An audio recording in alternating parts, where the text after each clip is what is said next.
막역지우라고 하는 말이 있습니다. 거스름이 없는 친구 관계, 그리고 허물없이 아주 절친한 친구 관계를 말할 때 사용하는 사자성어입니다. 아버지가 아들에게 친구를 소개하면서 나하고는 막역한 사이야 이렇게 소개를 한다 그러면 아버지하고 그 친구하고는 굉장히 절친한 관계이구나 하는 것을 알 수가 있는 것이죠. 구약 성경을 읽어보면 막역지우와도 같은 관계를 맺고 있었던 친구들 두 케이스를 대표로 소개하고 있는데, 첫째는 여호수아와 갈렙입니다. 두 사람은 거의 비슷한 연배를 가지고 있죠. 그리고 거의 비슷한 시기에 같은 현장에 늘 머물러 있었습니다.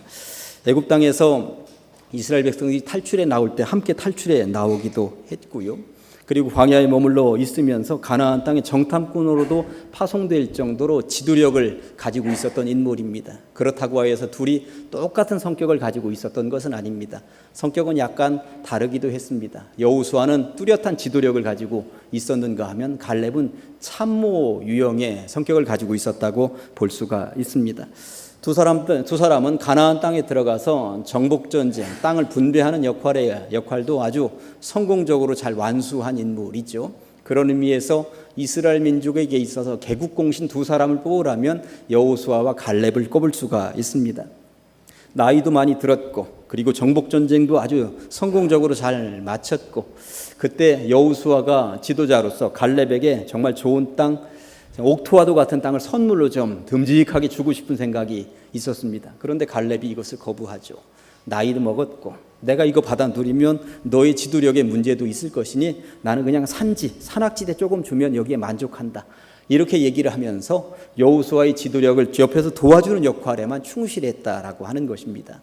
여호수아와 갈렙은 구약 성경에 등장하는 참 멋진 인생, 멋진 친구, 막역한 관계였구나 하는 것을 알 수 있죠. 구약 성경에서 또 빼놓을 수 없는 막역한 관계가 다윗과 요나단을 꼽을 수가 있습니다.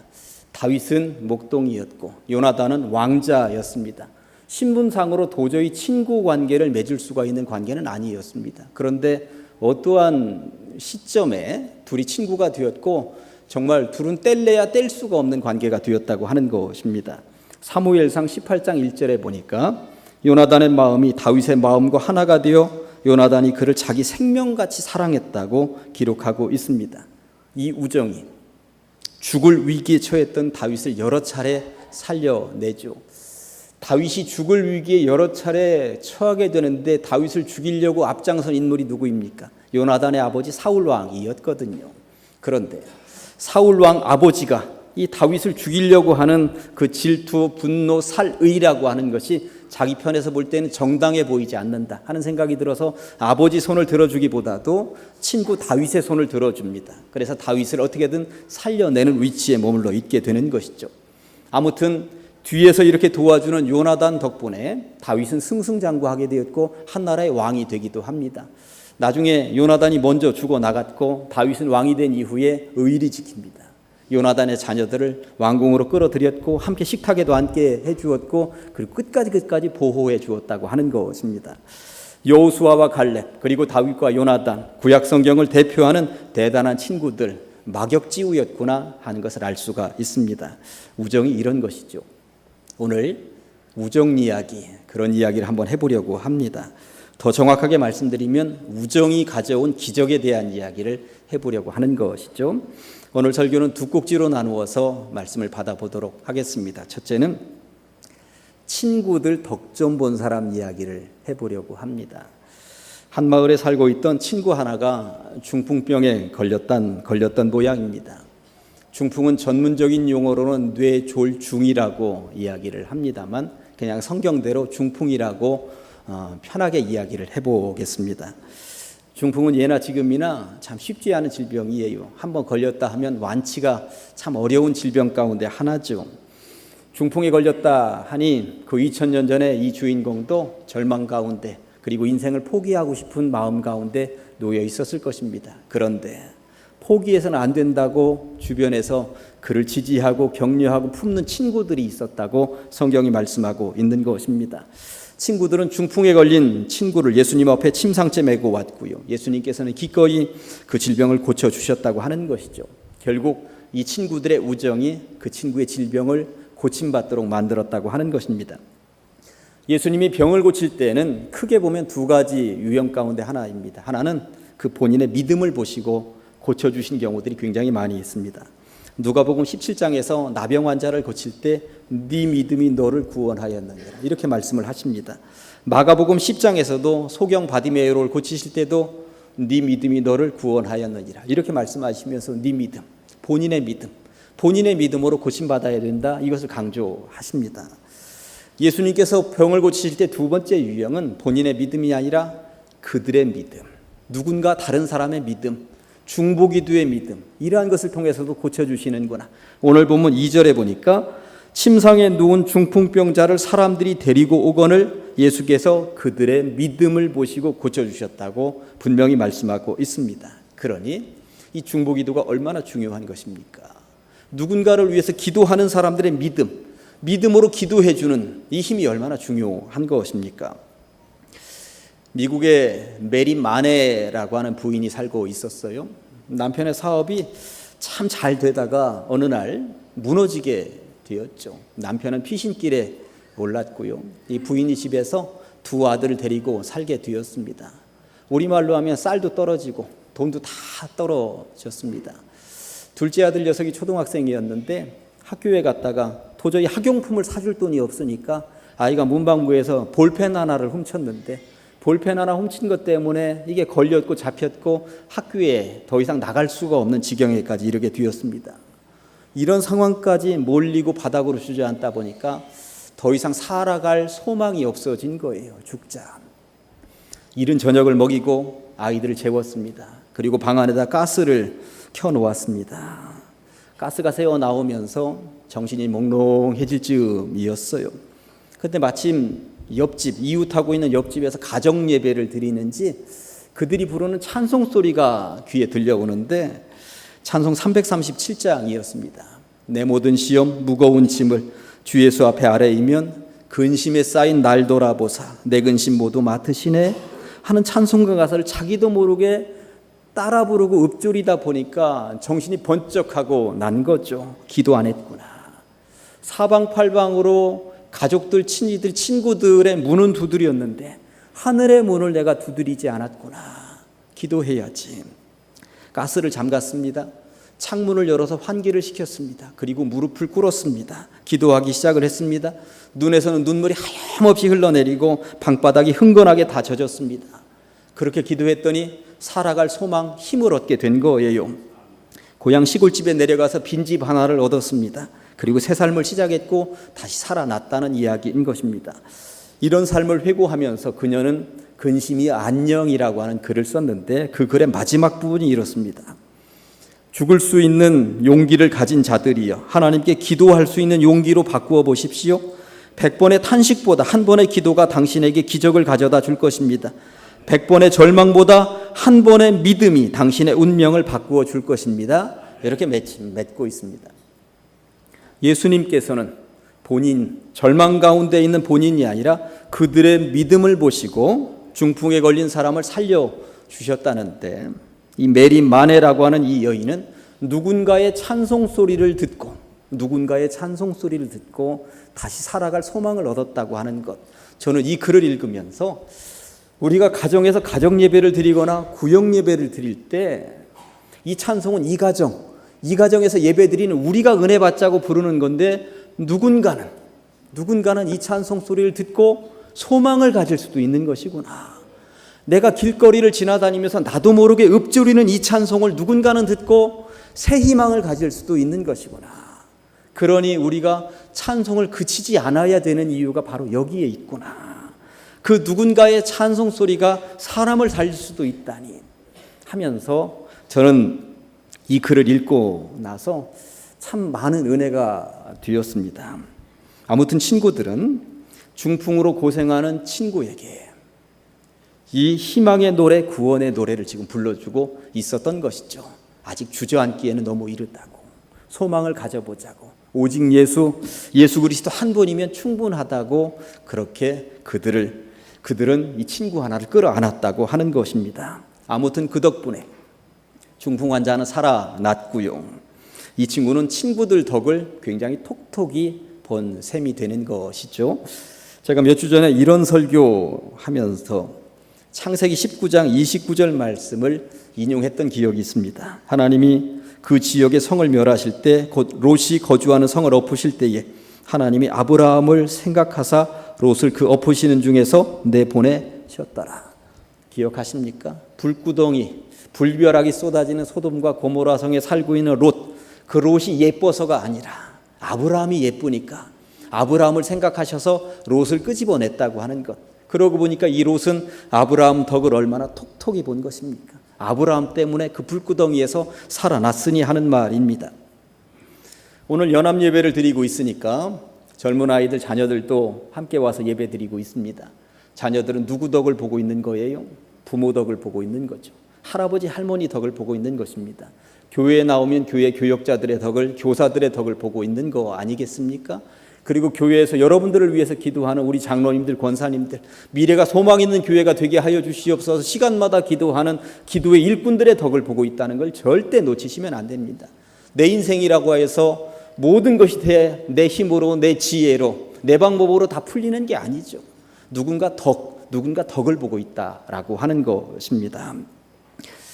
2015년도 TV 뉴스에 나왔었던 짧은 영상, 뉴스 영상 하나 잠깐 이 시간에 보여드리도록 하겠습니다. 네, 미국에서 장애 때문에 걷지 못하게 된 친구에게 특별한 선물을 선사한 대학생들의 이야기가 잔잔한 감동을 주고 있습니다. 전준형 기자가 소개해드립니다. 미국 코네티컷주의 퀴니피악 대학교에는 재학생이면 누구나 해야 하는 일이 있습니다. 반드시 한 번은 학교 옆 산의 정상에 올라 캠퍼스를 내려다보는 게 학교 전통입니다. 하지만 이 학교 학생 조이 뮬레니에게는 도저히 불가능한 임무였습니다. 프리드 라이히 운동실조증이라는 희귀병을 앓고 있어 걸을 수조차 없기 때문입니다. And I would see like my freshman friends go up there and hike it together and not be able to go and act like I didn't care, but I mean I cared. 그러던 어느 날 아침, 전동 휠체어를 타고 나가려던 조이 앞에 동아리 친구들이 찾아왔습니다. 별 생각 없이 친구들과 함께 간 곳은 다름 아닌 학교 전통에 따라 올라야만 하는 산의 입구. 친구들이 일제히 박수를 치더니 얼떨떨해하는 조이를 한 친구가 들쳐업고 산을 오르기 시작합니다. 힘이 빠지면 또 다른 친구가 없고 경사가 가파른 곳에서는 두 명이 가마를 태워 등반을 이어갑니다. 뜨거운 환영 속에 산 정상에 도착하고 조이는 친구들의 따뜻한 우정에 힘입어 불가능해 보였던 임무를 완수해냅니다. Take it all in, take the view in. It's unreal up there. Just took in who was with me. I don't know. It's just something I'll never forget. 등산을 마친 친구들은 조이가 앓고 있는 희귀병의 치료법을 찾기 위해 연구비 모금 운동도 시작했습니다. YTN 전준영입니다. 영상의 주인공은 참 좋은 친구들을 두었죠. 그 친구들 덕분에 도저히 자기 혼자의 힘으로 오를 수 없는 산정상에까지 올라서 그리고 자기 학교를 내려다보는 숙제를 완수해낼 수가 있었다고 하는 것입니다.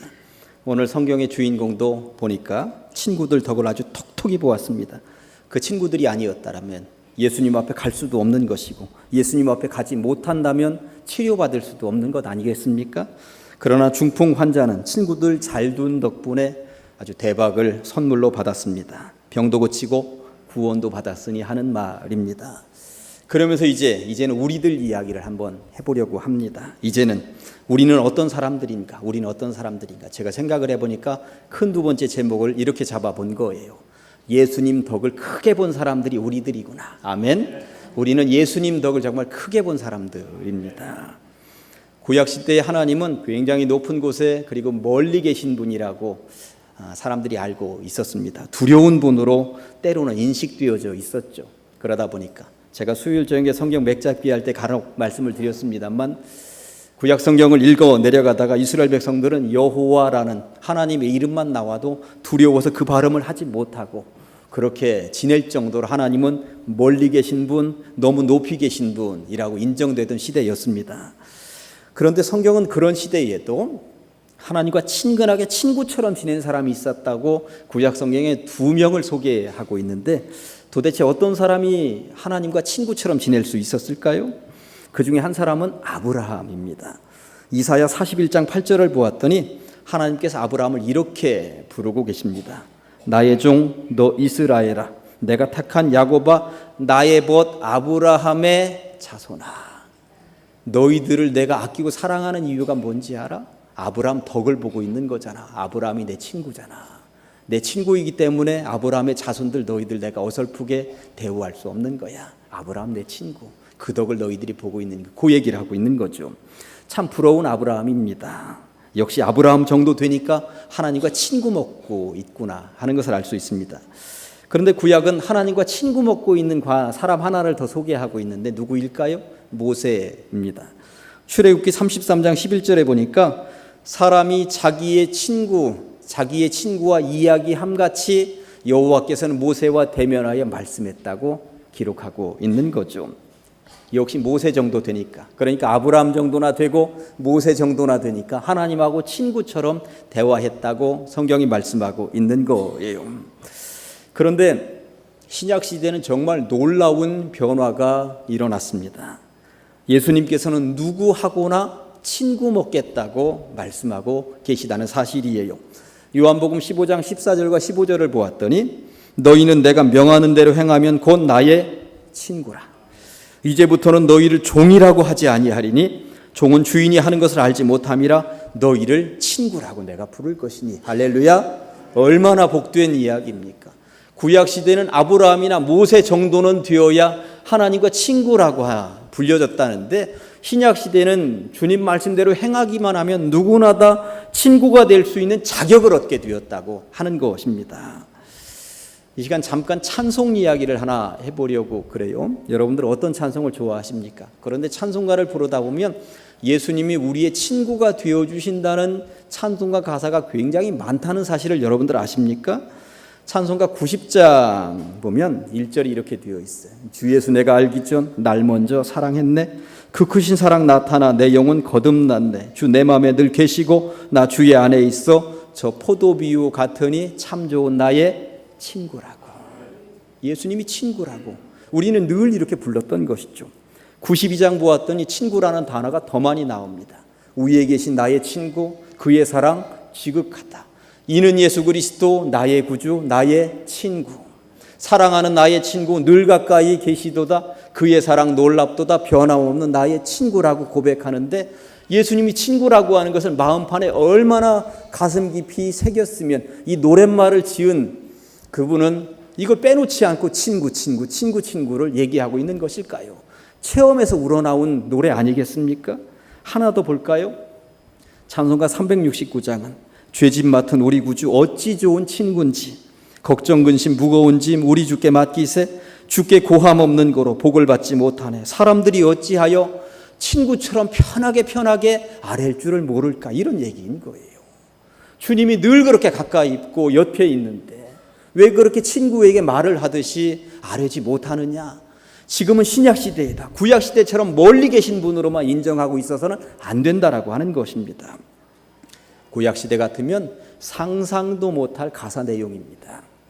구약 성경의 찬송은 뭐예요? 시편이거든요. 시편 150편을 다 읽어보세요. 하나님을 친구라고 얘기하고 있는 노랫말이 있는가? 하나도 없습니다. 하나도 없습니다. 구약시대에는 상상도 못할 일이 신약시대의 혁명처럼 지금 벌어지고 있다고 하는 것입니다. 세상에나 눈을 열어서 세상에 있는 수많은 종교들 다 보시기 바랍니다. 신이 이 땅에 내려와서 사람하고 친구가 되어 있다는 신이 누가 있는가? 전부 다 저 높은 곳에서 에헴하고만 있을 뿐인데 예수님은 이 땅에 친히 내려오셔서 사람하고 친구 먹겠다고 말씀하고 계신 것입니다.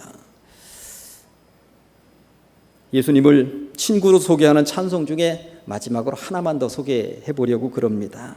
88장이에요.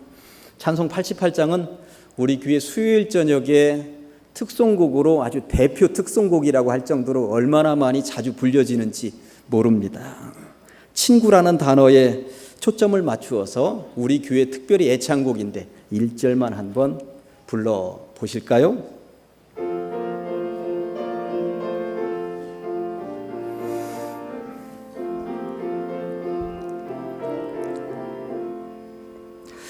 내 진정 사모하는 친구가 되시는 구주 예수님은 아름다워라. 산 밑에 백합화요 빛나는 새벽별 주님 영원할 길 아주 없도다. 내 맘이 아플 적에 큰 위로 되시며 나 외로울 때 좋은 친구라. 주는 저 산 밑에 백합 빛나는 새벽별 이 땅 위에 비길 것이 없도다. 아멘. 주님이 친구가 되어 주시겠다고. 내가 진정으로 사모하는 친구가, 그리고 우리의 위로자가, 그리고 더 이상 그 어느 것으로도 비교할 수 없는 가장 적절한, 가장 친한 친구가 되어 주시겠다고 하는 것, 그것을 온몸으로 체험한 사람이 이 노랫말을 지었구나. 얼마나 은혜가 되는지 모릅니다. 이제 말씀을 정리하겠습니다.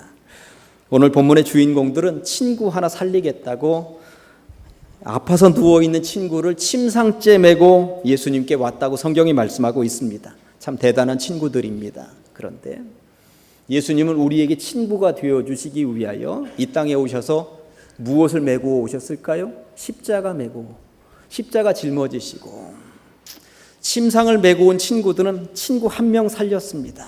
그런데 십자가 메고 이 땅에 오신 예수님은 온 인류를 살리신 줄로 믿습니다. 그러고 보니 예수님은 친구를 위해 목숨까지 내어놓으신 분이십니다. 설교를 시작하면서 막역지우라는 사자성어에 대해서 말씀을 드렸습니다만 비슷한 의미의 문경지교라는 말이 있습니다. 문경지교, 대신 목을 내주어도 좋을 만큼 가까운 친구라고 하는 의미입니다. 대신 목을 내주어도 우리가 얼마나 좋은 친구이면 예수님이 대신 목을 내주었을까요? 그러니 예수님과 우리의 관계는 문경지교이구나, 막역지우를 뛰어넘는 문경지교이구나 하는 것을 알 수 있습니다. 실제적으로 예수님은 요한복음 15장 13절에서 이런 고백을 담아서 이렇게 말씀하셨습니다. 사람이 친구를 위하여 자기 목숨을 버리면 이보다 더 큰 사랑이 없다고 하시면서 친구인 우리를 위해서 당신의 목숨을 내어 주신 것이죠. 그런 예수님을, 친구인 우리를 위해 목숨을 친히 버리신 예수님을 우리는 친구를 두고 있는 정말 복받은 사람들입니다. 할렐루야. 기도하시겠습니다. 하나님의 은혜를 감사합니다. 하나님께서 우리를 불러 주시옵시고 우리와 친구 되기 위하여 하늘 보좌를 버리고 이 땅에 내려오셔서 기꺼이 십자가를 짊어지시고 목숨을 버리신 주님의 사랑을 깨닫고 배우게 하시니 감사합니다. 이런 좋은 친구를 두고 있사오니 이 좋은 길 내려놓지 않게 하시고 올곧게 주님 손 붙잡고 친구 되신 주님 손 붙잡고 걸어가는 주의 백성들, 친구들 다 되게 하여 주시옵소서. 예수님의 이름으로 기도합니다.